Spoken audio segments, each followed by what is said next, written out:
네, 안녕하세요. 저는 이번에 강남 하이퍼의대관에서 반수를 진행해서 논술 전형으로 중앙대 약대에 합격한 김규리라고 합니다.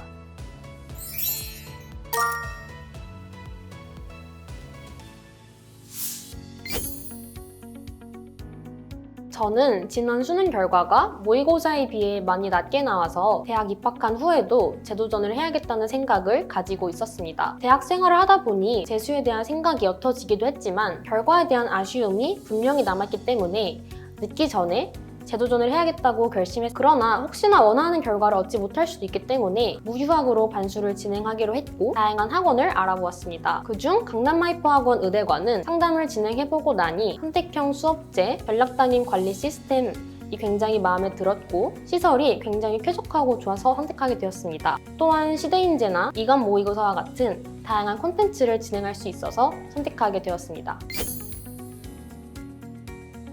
가장 도움이 되었던 부분은 수업을 선택적으로 수강할 수 있는 시스템과 컨텐츠입니다. 저는 과학탐구 과목의 경우에는 작년 수능과 6월, 9월 모의평가에서 모두 50점을 받았었기 때문에 이번 연도에는 컨텐츠 구매에 대한 필요성을 잘 느끼지는 못했었습니다. 이러한 상황에서 필요한 컨텐츠만 선택할 수 있는 환경도 큰 도움이 되었습니다. 가장 도움이 되었던 분은 전략단임 선생님이신 이정원 선생님이십니다. 입학 상담 때부터 입학 후 관리까지 책임져 주셨는데요.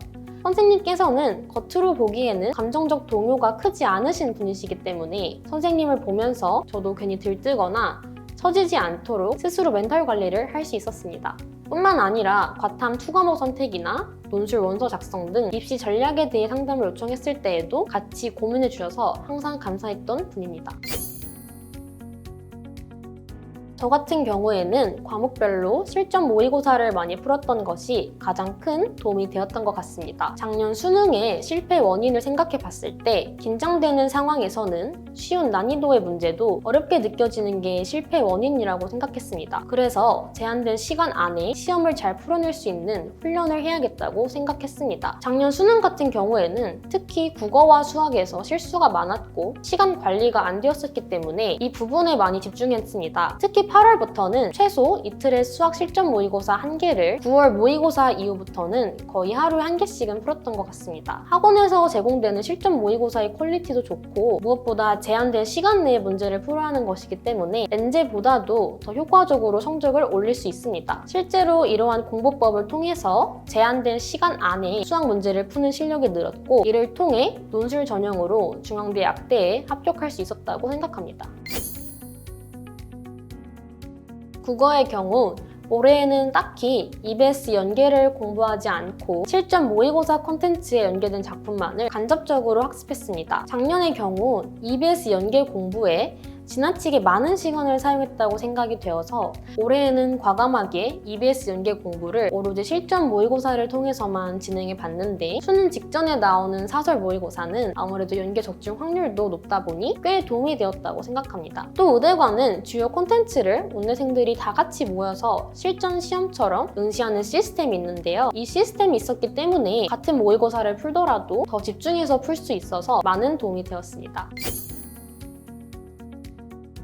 본인이 지루하고 하기 싫은 공부를 할수록 슬럼프가 쉽게 온다고 생각합니다. 수험 생활에서 지루함과 익숙함이 생기는 순간 매우 큰 권태감이 시작되는 것 같습니다. 저는 이런 이유 때문에라도 매일 실전 모의고사를 풀었던 것 같은데요. 제한된 시간 내에 하나의 시험지를 집중해서 모두 풀어내야 하고 또 난이도가 어려운 시험지의 경우 점수가 낮게 나오면 느슨해진 공부에 다시 긴장감을 가지기에도 좋습니다. 또 컨디션이 좋지 않을 때는 20분씩 하루에 3번 공부하는 등 짧은 시간 동안 깊게 집중하는 방법을 사용하는 것도 도움이 될 수 있습니다. 수험생들의 경우 대부분 아침부터 잠들기 전까지 앉아서 공부만 하기 때문에 집중력 향상과 체력 관리를 위해 12시 이전에는 잠에 들고 필요하다면 주말이나 하원 후 간단히 러닝을 하는 것도 도움이 될 것 같습니다.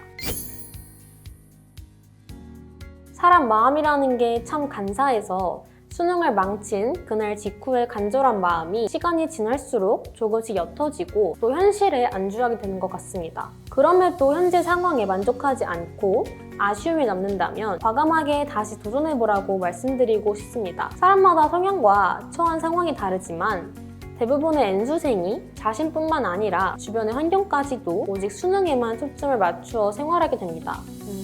이런 상황에 과한 스트레스나 답답함 등을 느낀다면 하루 정도는 본인을 위한 시간을 보내면서 마음의 여유를 가지고 수능을 준비해 보시라고 말씀드리고 싶습니다.